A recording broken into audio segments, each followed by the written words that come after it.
This rejuvenating mask brings out the powerful benefits of cocoa powder for your skin. Cocoa is more than a delicious treat.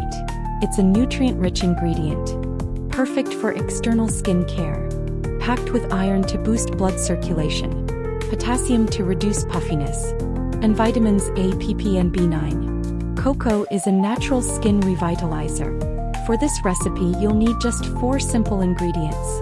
1 teaspoon of natural cocoa powder, the contents of a green tea bag, half a teaspoon of honey, and a little hot water. Start by emptying the green tea bag into a bowl.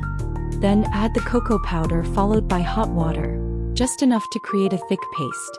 Once the mixture is smooth, add the honey and stir thoroughly until you achieve a consistent, creamy texture. Apply the mask evenly to freshly cleansed skin, avoiding the eyes. Leave it on for 20 minutes, allowing the nutrients to deeply penetrate your skin. After 20 minutes, rinse off the mask with warm water. You'll immediately notice smoother, refreshed skin. Make this mask once a week for best results. Cocoa's natural properties will help tone, smooth, and rejuvenate your skin, leaving you with a youthful glow.